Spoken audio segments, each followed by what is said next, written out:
Un saludo especialísimo en el nombre de nuestro gran Dios y Salvador Jesucristo. Les habla Guido Rojas, teólogo católico, transmitiendo en vivo en directo desde mi muro en la ciudad de Palmira, Valle del Cauca, Colombia. En esta ocasión vamos a tener un estudio de Biblia que a la par también es una meditación de las Sagradas Escrituras, como me gusta a mí, de un tema que lo había anunciado anteriormente, un tema muy interesante, muy importante, que son los personajes que tienen que ver con lo que fue la pasión de nuestro Señor Jesucristo. Anteriormente habíamos hablado, por ejemplo, de lo que fue Barrabás y los dos ladrones en la cruz. En esta ocasión vamos a hacer ese video en esa misma línea, pero con otro personaje que es Judas Iscariote, que se le da el apelativo de el traidor. De hecho, ese tema yo lo había tratado en tiempos pasados. Hicimos un compartir bíblico con un apologista presbiteriano, el señor Fabián Gutiérrez, pero esta vez lo voy a hacer de una manera personal. Va a venir otra tercera parte próximamente con el profesor Daniel Hernández, profesor de griego también, una persona que pertenece a la iglesia Pentecostés de extracción trinitaria, que va a ser también muy interesante. En esta ocasión siempre trato yo en cada tema de tratar nuevas citas bíblicas, nuevas referencias bíblicas con cada tópico que se toca pues en estos videos que yo comparto con mis amigos católicos y amigos evangélicos. Voy a utilizar en esta ocasión dos Biblias, una Biblia católica, que es la Biblia de Jerusalén Latinoamericana, de la editorial Desclée de Brouwer, una Biblia española, una Biblia estudio, y también una Biblia que es un clásico de la literatura inglesa, que es la Biblia del Rey Jaime también, una Biblia que nace con la Reforma Protestante. Voy a también hacer unos apartes de mi libro, Verdades de la Fe Católica, pero ante todo este estudio de Biblia va a estar fundamentado en la palabra de Dios. Especialmente vamos a hacer 9 citas bíblicas, la gran mayoría de lo que es el compendio joánico, o sea, el Evangelio de Juan, y vamos a hacer unas dos a manera también paralelismo bíblico del Evangelio de Mateo, del Evangelio de Lucas, y una conclusión final de lo que es el libro de los Hechos de los Apóstoles. Para entrar en materia, la primera cita bíblica que quiero tener como referencia es la que aparece en el Evangelio de Juan, muy interesante, después de que Jesucristo está haciendo la famosa oración sacerdotal, o sea, anterior a lo que fue ya su prendimiento en el huerto de Getsemaní.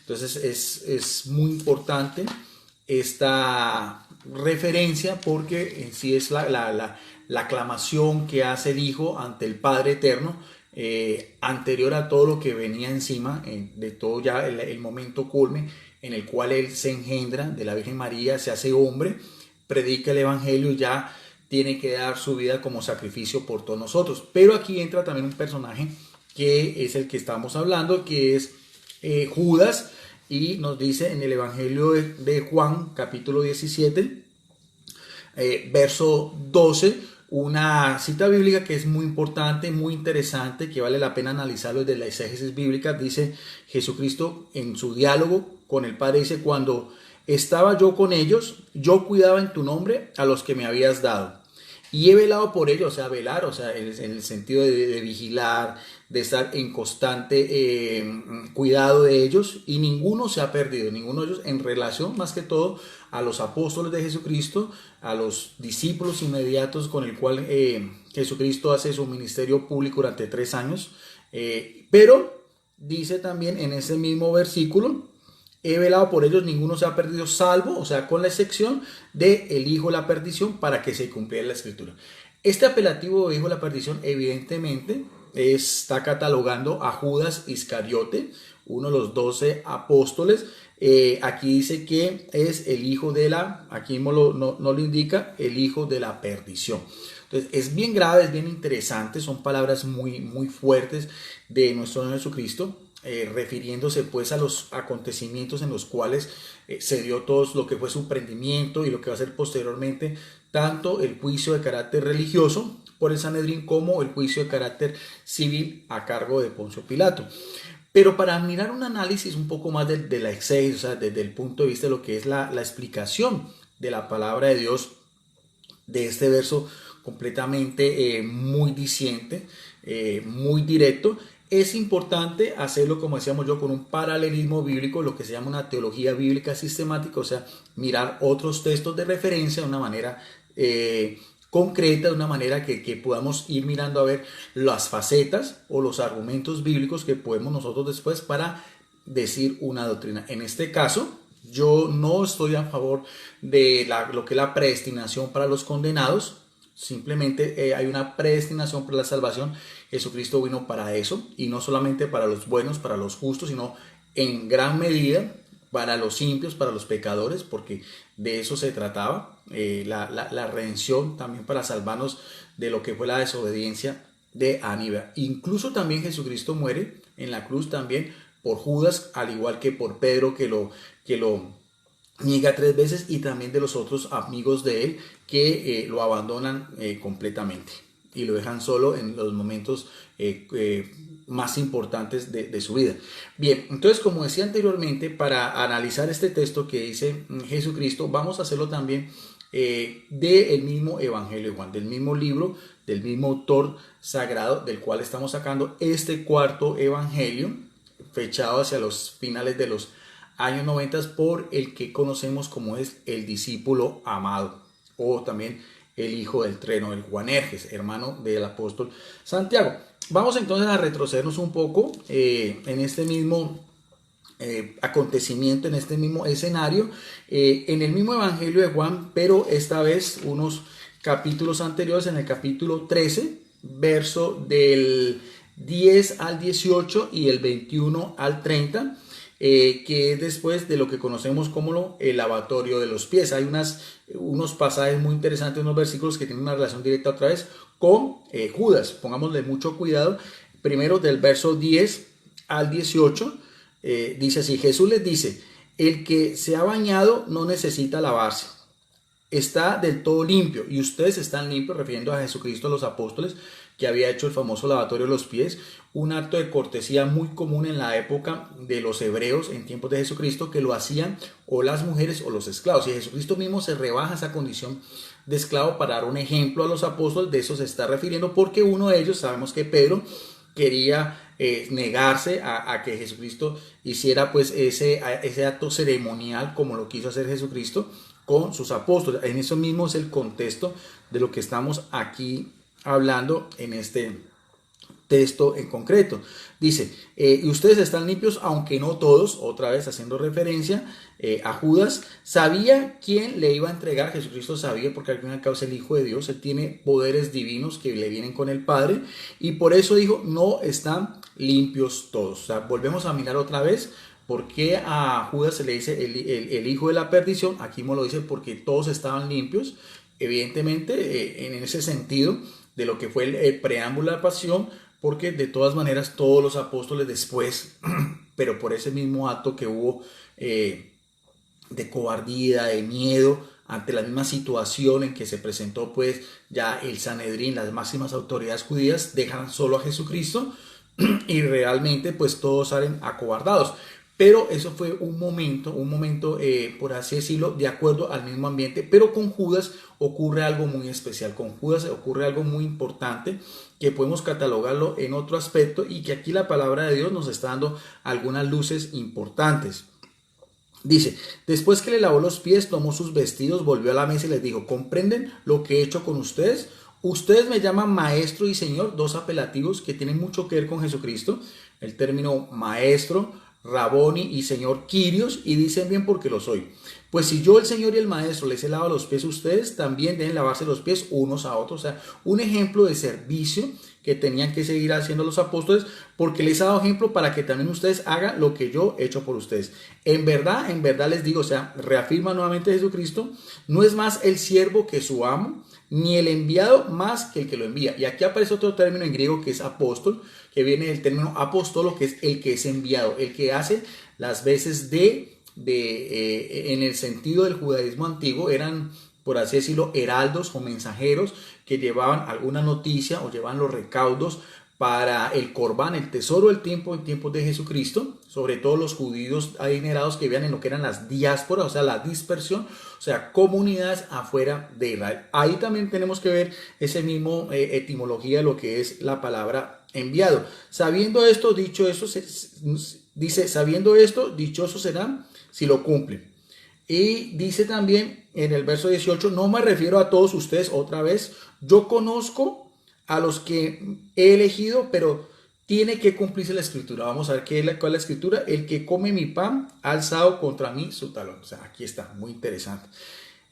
Otra profecía que tiene que ver mucho con Judas el traidor, que también era un apóstol, lo escogió Jesucristo en oración casi 3 años antes, cuando empieza su ministerio público.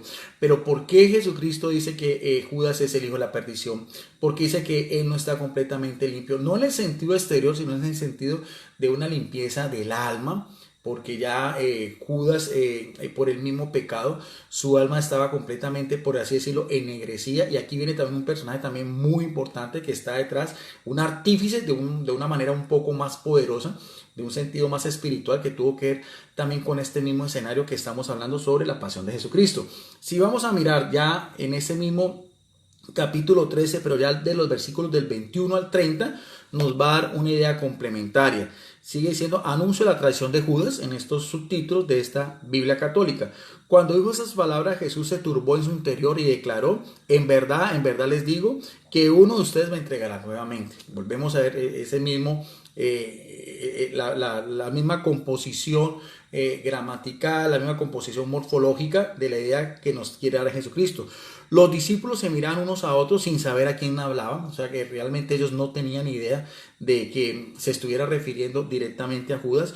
Uno de sus discípulos, el que Jesús amaba, que es el mismo Juan, estaba en la mesa al lado de Jesús. Simón Pedro le hace una seña y le dice, pregúntale de quién está hablando. O sea, evidentemente todos se pueden haber sentido tan culpables porque seguir a Jesucristo en nuestra propia condición humana, en nuestras propias miserias, en nuestras propias limitaciones, ¿quién da la talla a Jesucristo? ¿Quién tiene la altura de Jesucristo?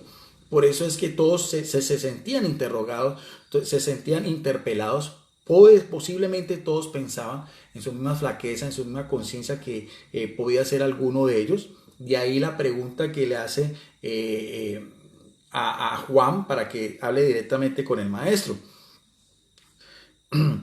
Sigue diciendo en el verso 25, él recostado sobre el pecho de Jesús le dice, Señor, ¿quién es? Y le responde Jesús, es aquel a quien dé el bocado que voy a mojar. Y mojando el bocado lo tomó y se lo dio a Judas, hijo de Simón, Iscariote, de la región de Iscar en Judea. Y entonces tras el bocado, aquí algo muy interesante, quiero que pongan mucho cuidado en el verso 27. Y entonces tras el bocado entró en él, ¿en quién? En Judas entró ¿quién? Satanás.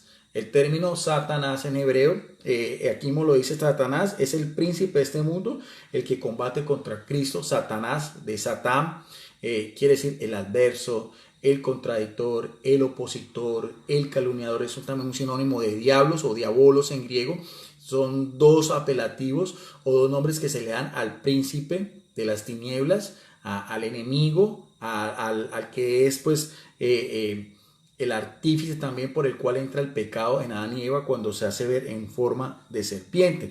Pero pónganle mucho cuidado la forma como está este verso 27, porque aquí nos da unas ideas muy concretas para mirar por qué Judas tiene una relación directa con todo lo que estamos aquí hablando. Entonces, tras el bocado, entró en él Satanás. Y Jesús le dice, lo que vas a hacer, hazlo pronto. Pero ninguno de los comensales entendió qué le decían. Como Judas tenía la bolsa, algunos pensaban que Jesús quería decirle, compra lo que te hace falta para la fiesta de la Pascua, el Peshá, o que diera algo a los pobres. En cuanto tomó Judas el bocado, salió y era de noche. Aquí vemos, por así decirlo, si nosotros vamos a hacer un poquito más de exégesis bíblica, si conocemos un poquitico más lo que es el ambiente cultural, religioso, de lo que es el judaísmo de aquel entonces, vemos que algo muy interesante, están celebrando esa cena pascual, una cena donde se comía un cordero con pan ácimo y levaduras, pan sin levaduras, perdón, lechugas amargas, bueno, todo el ceremonial, las diferentes copas que después cualquier persona puede mirar bien ese mismo contexto. En medio de esa celebración, aquí tiene Jesucristo un acto muy interesante. Ante la pregunta del discípulo amado, él, como dice acá, dice, quiero que ponga mucho cuidado eso, es aquel a quien dé el bocado que voy a mojar. Y mojando el bocado lo tomó y se lo dio a Judas, hijo de Simón Iscariote.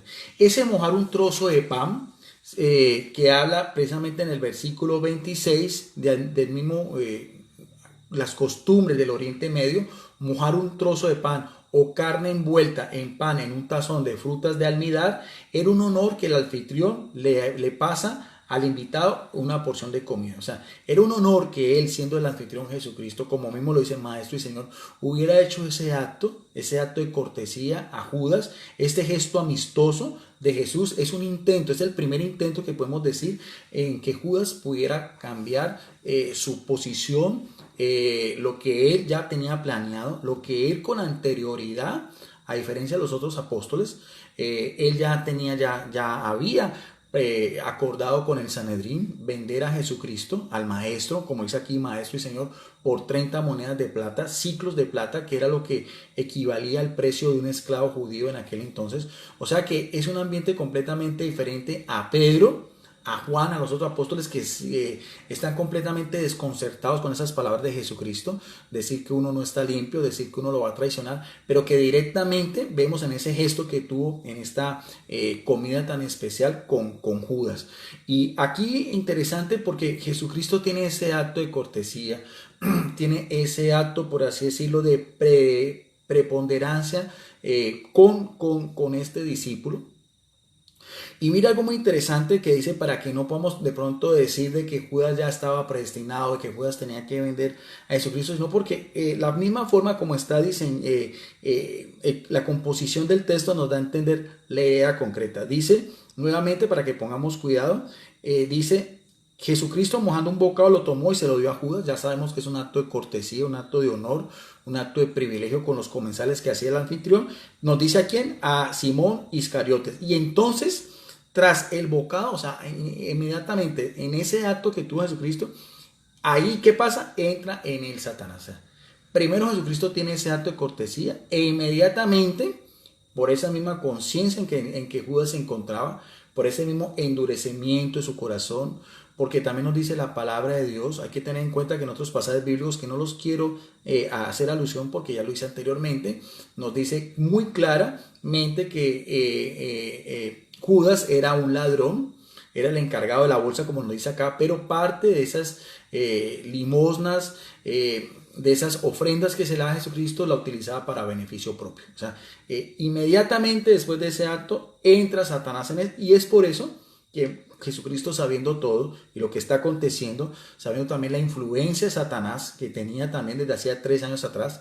Acordemos que Jesucristo también, cuando fue tentado en el monte, Satanás dice en el Evangelio de Lucas que buscaba otra oportunidad, y esa oportunidad se dio 3 años después con Judas. Por eso es que Judas entra, Satanás tiene acceso a eso, porque nos decía Agustín de Hipona, uno de los teólogos más grandes del cristianismo, doctor de la iglesia, en el siglo V, decía que quien se aleja de Jesucristo es una presa fácil para Satanás. O sea, eso mismo lo que pasó aquí con este personaje, y por eso seguidamente Jesucristo le dice: lo que vas a hacer, hazlo pronto.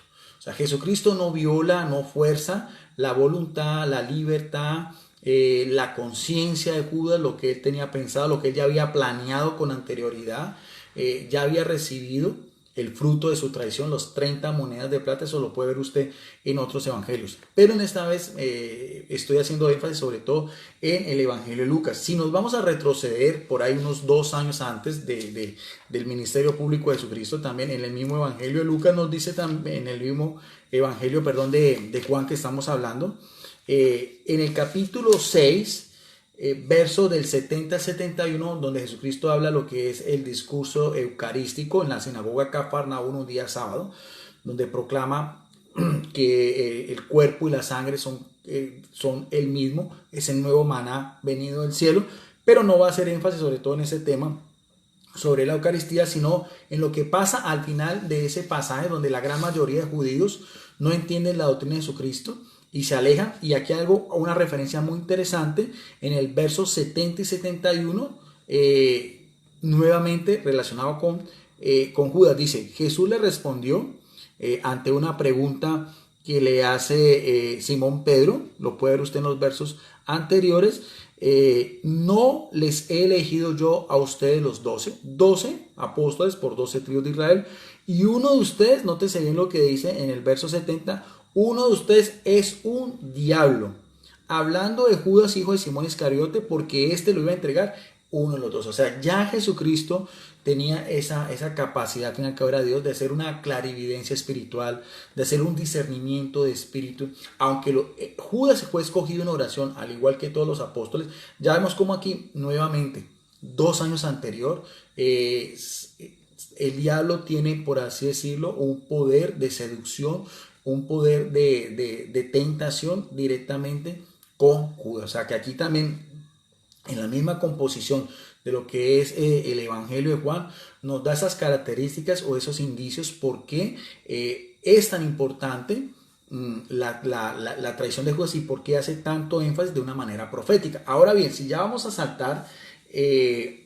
a lo que decíamos anteriormente de la profecía bíblica del libro de los Salmos, es también muy interesante, muy importante, ya escrita 1000 años antes, un salmo davínico que aparece en el capítulo 41, en el verso 10 de los Salmos. Dice también una profecía que se cumple en Judas, no por predestinación, sino por el mismo carácter, por el mismo pecado de Judas, por su misma avaricia, por las intenciones que tenía. Aunque fue escogido entre los 12, no tenía ese mismo seguimiento de los otros apóstoles, tenía otras intenciones completamente particulares, apoderarse de la bolsa, de las ofrendas.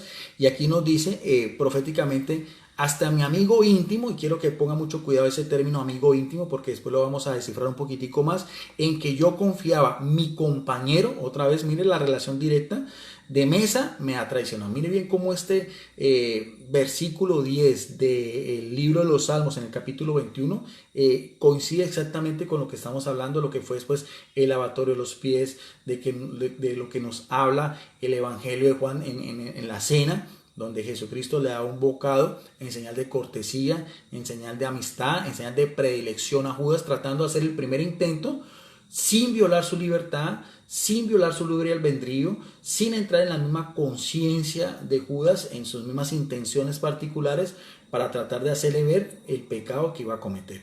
Y muy importante, porque no se refiere a cualquier tipo de amigo. Aquí mismo lo dice, un amigo íntimo, es un amigo que está en estrecha relación con el que estamos hablando aquí, el personaje principal, que es Jesucristo, en quien yo confiaba porque Jesucristo también le dio poder al mismo Judas, y es también lo que teológicamente uno entiende. Como dice 2 veces la Biblia que Satanás o el diablo entra en Judas, sabiendo que Jesucristo también le había dado un poder para expulsar demonios, para curar enfermedades, el mismo poder que le dio también a los apóstoles. Pero ¿por qué entra Satanás? Porque él dio acceso a que Satanás entrara en él. O sea, estas cuestiones de orden teológica son un poco más elevadas, pero si lo vamos a ver aquí es muy claro, pidiendo siempre la iluminación del Espíritu Santo. Dice también mi compañero, o sea, amigo íntimo, mi compañero me ha traicionado. O sea, ese versículo 10 de los Salmos 41, pues es evidentemente una clara referencia bíblica de lo que estamos aquí analizando, en este caso con el Evangelio de Juan. Ahora, si vamos a hacer también otra comparación también a los otros evangelios, ya lo que llaman los evangelios sinópticos, vamos también a mirar lo que nos dice en el Evangelio de Mateo, el primero de los 3 evangelios sinópticos, en el mismo, estos mismos acontecimientos de lo que fue la última cena, el arresto de Jesucristo, su oración en el huerto de Getsemaní, o sea, la antesala de lo que fue ya después el prendimiento por parte de las mismas autoridades judías, el Sanedrín, el gran consejo de ancianos, que para ese entonces era liderado por Anás y su yerno Caifás. En el Evangelio de Mateo, capítulo 26, verso del 20 al 25, también encontramos otra referencia muy importante. Dice así la palabra de Dios. Anuncio de la traición de Judas, otra vez subtítulos que aparecen en esta Biblia católica, dice: al atardecer se puso a la mesa con los 12 y mientras comía dijo: yo les aseguro que uno de ustedes me entregará.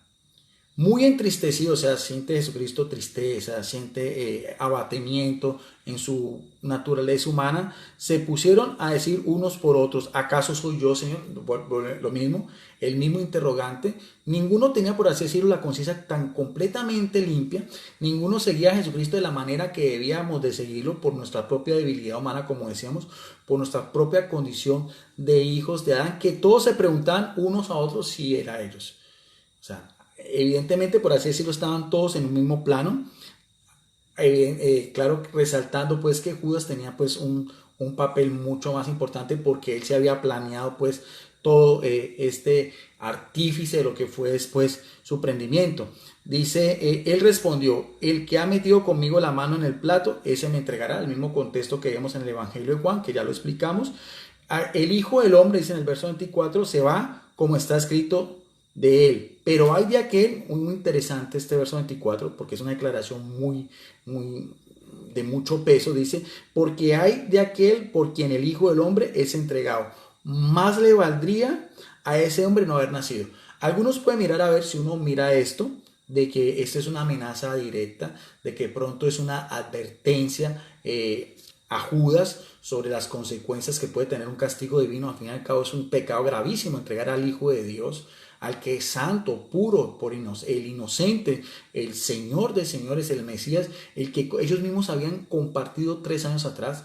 Ellos mismos, Judas era testigo no solamente del poder que dio a Jesucristo, a ellos, cuando los envía en la primera misión, sino también todo lo que Jesucristo hacía: transformar la materia, caminar sobre las aguas, calmar la tempestad con su voz, resucitar muertos, expulsar demonios.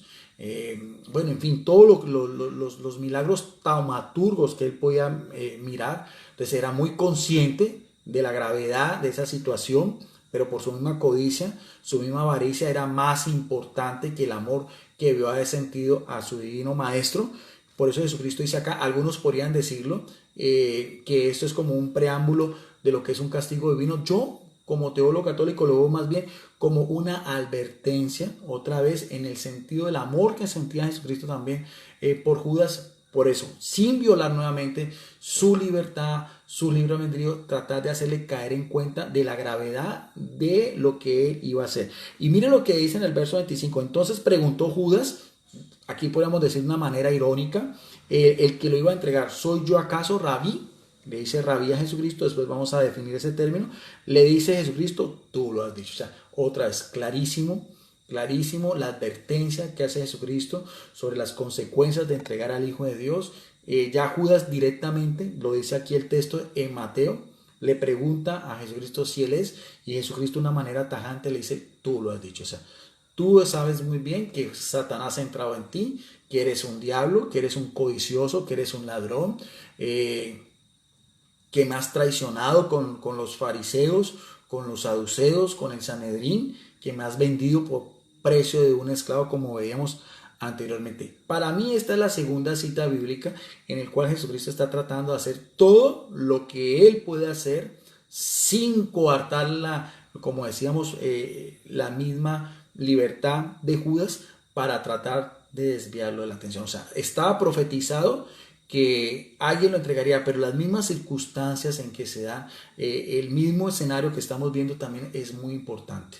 Es muy importante. Para mi parecer, más que una profecía bíblica, sobre todo está la voluntad en el ser humano, la libertad y la voluntad de seguir a Jesucristo o de rechazarlo. Más aún inclusive de una profecía bíblica, porque si no, entonces ahí sí podríamos decir qué clase de Dios es ese que predestinó a Judas para entregar a Jesucristo, sabiendo de antemano que él mismo lo había escogido en oración, sabiendo de antemano que él mismo tenía también, Jesucristo le había dicho que él se sentaría también en 12 tronos para juzgar a las 12 tribus de Israel, ahí haciendo referencia a lo que podía haber alcanzado si hubiera sido fiel, si hubiera perseverado, si no se hubiera desviado, si no hubiera dado lugar a que Satanás entrara en su persona.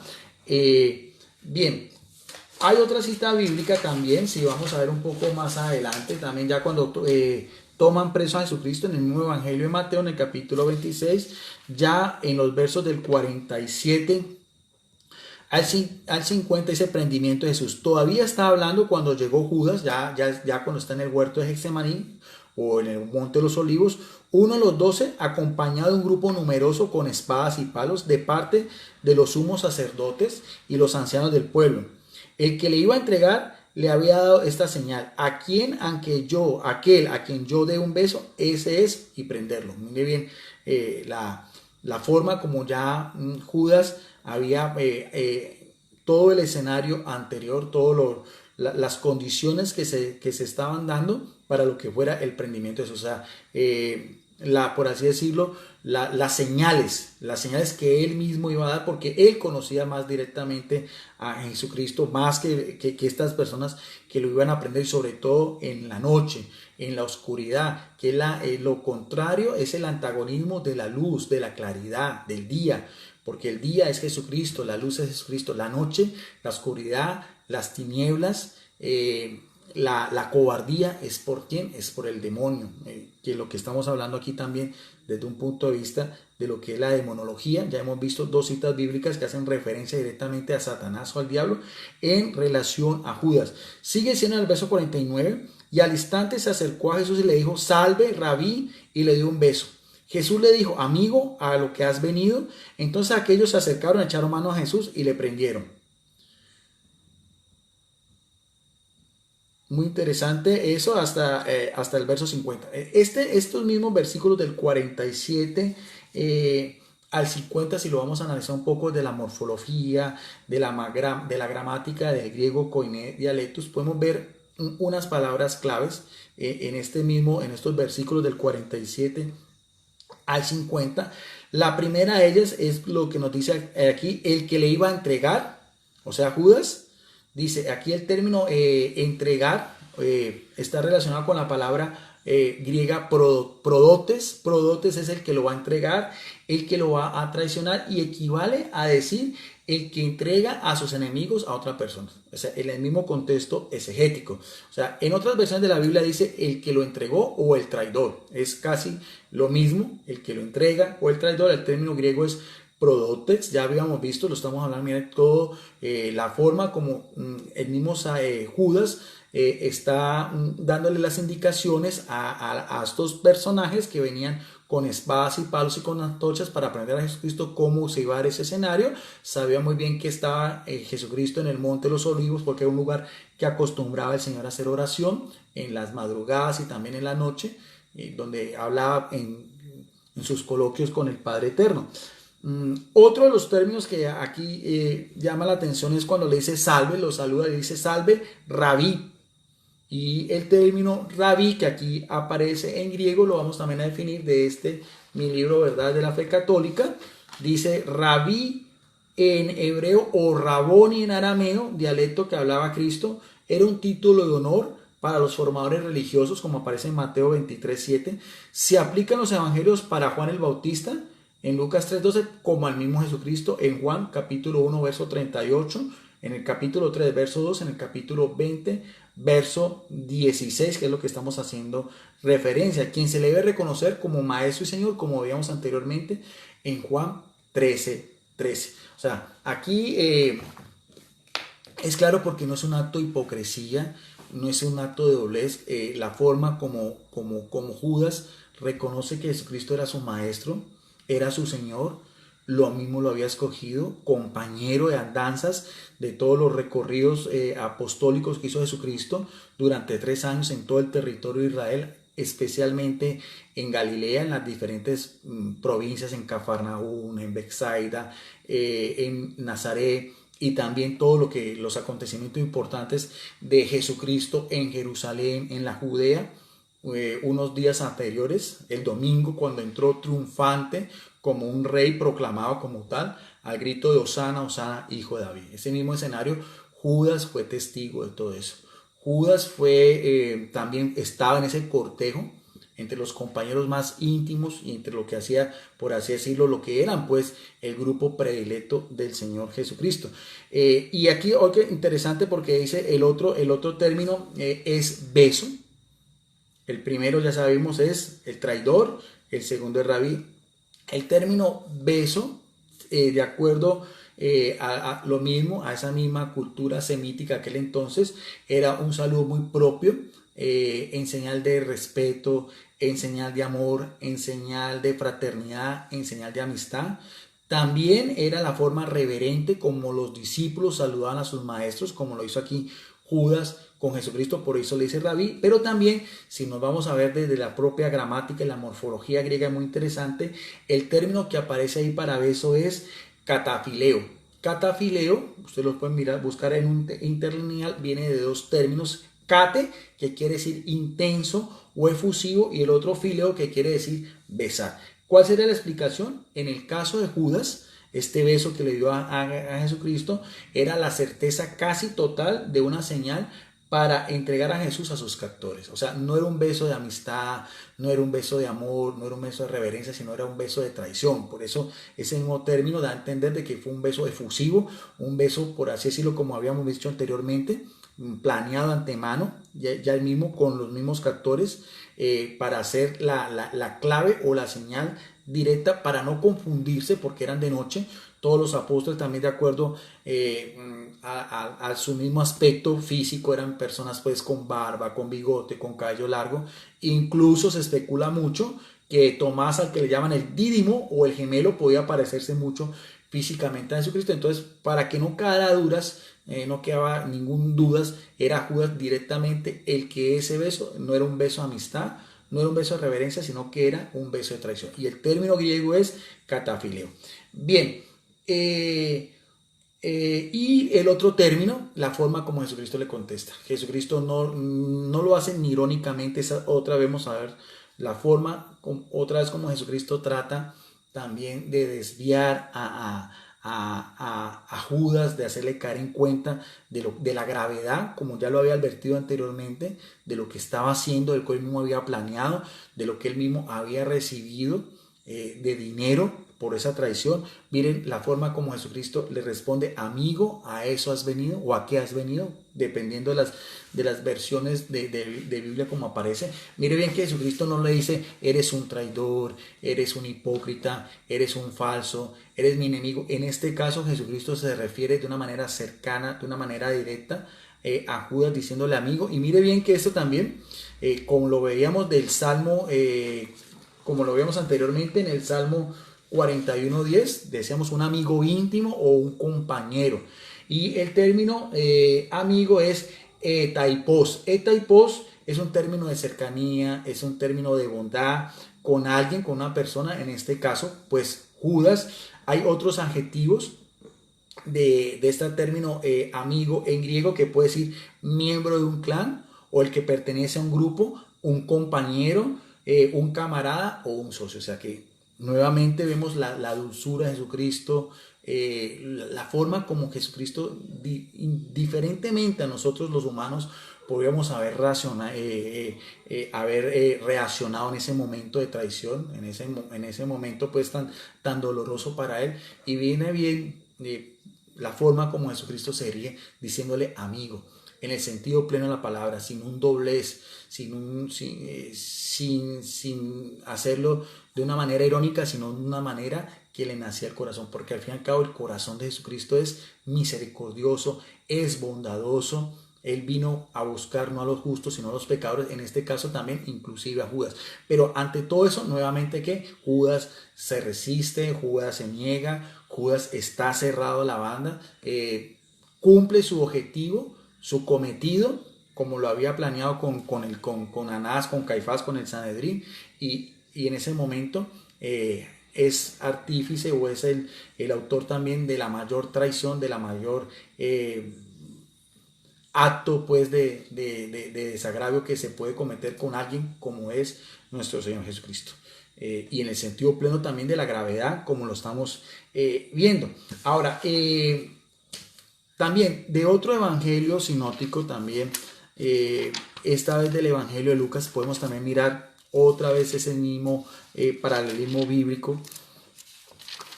Para mí también sería la tercera forma, como los evangelios tratan del amor misericordioso que Jesucristo quería hacer por Judas, esta vez del evangelio de Lucas en el capítulo 22, versos del 47 al 48, es el mismo escenario del prendimiento en el Monte de los Olivos. Pero veamos a ver lo que nos dice en el Evangelio de Lucas, especialmente en el verso 47 y en el verso 48. Dice: prendimiento de Jesús. Estaba todavía hablando cuando se presentó un grupo. El llamado Judas, uno de los 12, iba de primero y se acercó a Jesús para darle un beso. Jesús le dijo, veamos bien, mire la forma, ya en el Evangelio en el Evangelio de Lucas, como le contesta: Judas, con un beso entregas al Hijo del Hombre. Nuevamente, Judas, con un beso entregas al Hijo del Hombre, mi amigo, mi compañero, mi apóstol, el que yo escogí. Nuevamente vemos bien, si podemos captar esto, cómo Jesucristo le dice: Judas, con un beso que es un acto de amistad, un acto de cercanía, un acto de fraternidad, un acto de reverencia. Otra vez Jesucristo trata de abrir el corazón de Judas, de hacerle caer en cuenta en su libre albedrío lo grave que estaba haciendo, lo pecaminoso, lo completamente contrario a la vocación y a la misión a la cual él le fue llamado. Entonces, ahí yo también veo, o sea, directamente, si lo vamos a hablar desde el punto de vista de la teología moral y de lo que es la antropología bíblica, uno puede discernir, cualquier persona que estudie teología, Sagradas Escrituras, que el mayor pecado de Judas no es la traición. El mayor pecado de Judas no fue haber vendido a Jesucristo, sino el mayor pecado de Judas, con el escenario que vamos a mirar después, a continuación, cuando él se suicida, fue precisamente ese mismo remordimiento, ese mismo desespero que sintió él, de sentirse pues alejado de lo que puede hacer la gracia divina, la misericordia de Jesucristo, porque él mismo había podido ver cómo Jesucristo estaba con los leprosos, con los publicanos, con las prostitutas, con los paganos, tantos escenarios que había visto Judas. Entonces ese, por así decirlo, es el mayor pecado de Judas, su desesperación, el no creerse digno también de que Jesucristo moría en la cruz ya con su traición, porque no había vuelta atrás, pero incluso él también comete un pecado más grave aún, que es no solo entregar a Jesucristo, sino también el quinto mandamiento de la ley de Dios, que es no matarás, que incluye también todo lo que tiene que ver con el suicidio. Si Judas en ese momento también se hubiera refugiado con los apóstoles también, porque era igual de culpable también de Pedro después, que reniega y jura no conocer a Jesucristo, si se hubiera también oído también, por qué no decirlo, desde el punto de vista de la teología también católica, porque se hubiera también refugiado en María también, haber ido de pronto donde estaba María, tal vez en Betania, en casa de Lázaro, y pedirle perdón. Por aquí acá María también juega un papel muy importante, lo vemos después en Hechos de los Apóstoles, como una madre que está ahí también con todos los apóstoles, haciendo oración antes de la venida del Espíritu Santo. Bueno, eso ya es una reflexión más de orden de lo que es la teología también católica, pero también pudo haber sido, porque humanamente, ¿quién es la persona más cercana a Jesucristo? Más que los apóstoles, María, que lo vio desde el mismo pesebre en que nace y que estuvo con él 30 años y que también estuvo en momentos importantes como en las bodas de Caná. Pudo también haberse refugiado Judas en María o en los otros apóstoles, o haber esperado ver los acontecimientos, porque sabía también que Jesucristo había dicho que tenía que ir a Jerusalén. Él también había escuchado ese discurso de Jesucristo anteriormente, de que tendría que sufrir por el sumo Sanedrín y que moriría y que al tercer día resucitaría. La profecía de Jesucristo no solamente tiene relación, porque los apóstoles son también conscientes de eso, sino que por su incredulidad, por su dureza de corazón, todos dudaron que Jesucristo había resucitado, hasta Tomás también, ya lo vemos en el mismo escenario, pero también Tomás, Pedro, Juan y el mismo Judas habían también escuchado de la boca del propio Maestro y Señor de que eso iba a acontecer y que Él tendría que resucitar. O sea, evidentemente en ese momento su desesperación, su remordimiento fueron más importantes para Él. Eso de una manera especulativa, porque no podemos nosotros adentrarnos, porque no nos dice las Sagradas Escrituras qué es lo que pasa en ese momento en la cabeza de Judas en todos estos acontecimientos. Solamente lo que podemos hacer es un estudio de exégesis bíblica de acuerdo a estas mismas citas bíblicas y adentrarnos un poquitico más a la raíz de lo que son los textos en griego y sobre todo estos términos que estamos hablando de traidor, de amigo, de beso, todo del mismo rabí, bueno, en fin. Ahora, para finalizar y para concluir, vamos a hacerlo la última cita bíblica de esta, que es la Biblia del Rey Jaime. Esta es una Biblia evangélica, porque en un pasaje que quiero concluir a manera pues ya de ideas global de este estudio que estamos hablando sobre Judas Iscariote, que como les decía yo, los que quieran ver en mi canal en YouTube, hice un compartir anterior, unas semanas anterior, con un apologista calvinista de nombre presbiteriano de nombre Fabián Gutiérrez, y este mismo tema vamos a tener también un coloquio muy importante bíblicamente 2 días, el jueves, con el profesor de griego Daniel Hernández. Vamos a mirar también a conocer la posición de él de acuerdo a todos estos mismos textos bíblicos, o ya será pues lo que el profesor, yo lo invité también, lo he anunciado, y veamos a ver qué el profesor que nos quiere también aportar.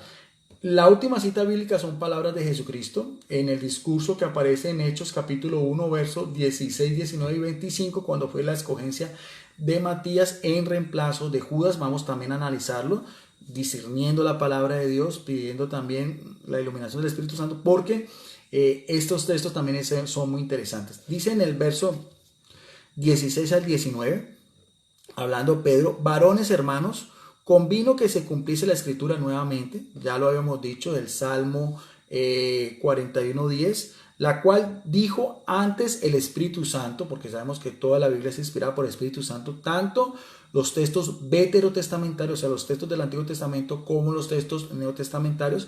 Aquí está haciendo referencia también a un texto veterotestamentario, el libro de los Salmos. Dice, el cual dijo antes el Espíritu Santo, ¿por quién? Por boca de David, ya sabemos el Salmo. ¿Qué dice esta escritura? Dice, de Judas. O sea, ¿en quién se cumpliría esa escritura? En Judas, que fue guía, ya lo vimos, de los que prendieron a Jesucristo. O sea, él fue el que estaba en primer lugar. Lo veíamos también en Lucas 22, 47 y 48. Él estaba iniciando ese cortejo y las indicaciones para llegar al huerto de Getsemaní, donde Jesucristo acostumbraba a hacer oración. Por eso aquí nos está haciendo referencia. Sigue diciendo en el verso 17, el cual era contado con nosotros, o sea, era del grupo de los apóstoles, y tenía suerte en este ministerio. ¿Cuál ministerio? El de ser apóstol, el de ser embajador de Jesucristo, el de ser un heraldo de Jesucristo, el haber sido también proféticamente y escatológicamente estar sentado en las 12 tronos para juzgar a las 12 tribus de Israel. Ese es el ministerio al cual él fue convocado en oración 3 años antes por Jesucristo, también dirigiéndose al Padre. Este pues adquirió un campo del salario de su iniquidad. O sea, ¿iniquidad de qué? El término iniquidad es de mal, de pecado, y colgándose reventó por medio y todas sus entrañas se derramaron. Y fue notorio a todos los moradores de Jerusalén, de tal manera que aquel campo llamado en su propia lengua Alcedama, que es campo de sangre. Importante esta referencia que también nos da el apóstol Pedro sobre lo que fue el final de Judas por su desesperación, por su propio remordimiento, cuando avienta esas 30 monedas de plata en el templo de Jerusalén ante el Sanedrín, y después sale a colgarse. O sea, con esas mismas monedas que no podían volver a entrar en el Corbán, en lo que era el tesoro del templo, porque era ya maldito. Con eso se había pagado un crimen, el crimen más escandaloso y el más monstruoso y el más injusto de toda la historia, que es el de Jesucristo, por todos los preceptos que se violaron, tanto del judaísmo, de la ley de Moisés, como también las mismas leyes romanas. De eso también he hecho algunos estudios, también algunos videos que he hecho sobre la pasión de Jesucristo. Ahora, si vamos también para ir finalizando, quiero que pongamos mucho cuidado lo que nos dice otra vez Pedro, redondeando esta idea en el verso 25, ya hablando de Matías. Dice, para que tome hablando de Matías, el oficio nuevamente que de este ministerio y apostolado, nuevamente, ministerio apostolado, del cual cayó Judas. ¿Por qué? No porque había sido predestinado, no porque Jesucristo lo hubiera escogido para eso, no, ¿qué dice aquí? ¿Por qué? Por transgresión, para irse a su lugar. ¿Cuál lugar? El haberse colgado. Ese campo que como muy la misma indicación de Alcedama quiere decir campo de sangre, un campo que se pagó con sangre, la sangre primero de un inocente, de Jesucristo, y la sangre también de este traidor, el uno muriendo por la redención y el otro muerto por un suicidio, como decíamos, un pecado gravísimo en contra del mandamiento no matar. O sea, la sangre de Jesucristo en la cruz y la sangre de cuando se reventó su cuerpo y esas entrañas pues cayeron en medio de este lugar.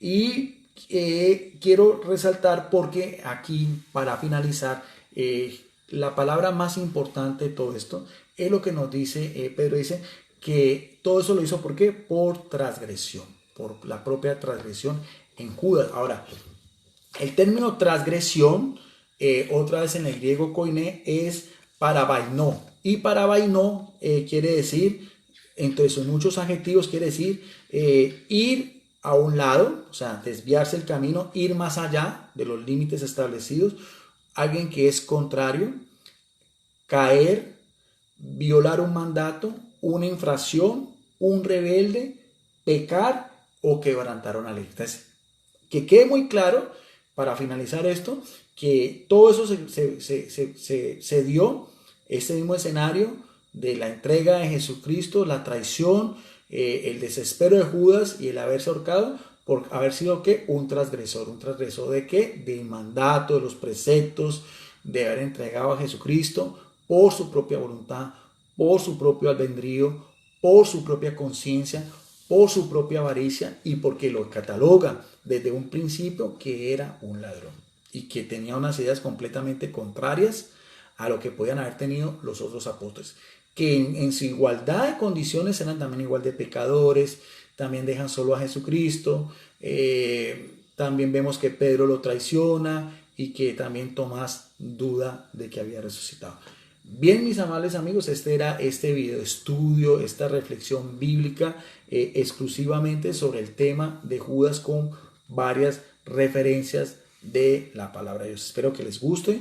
Si les gustó, pues ya saben que es un video público, lo pueden compartir en sus diferentes muros y también lo hacemos en mi foro de debates.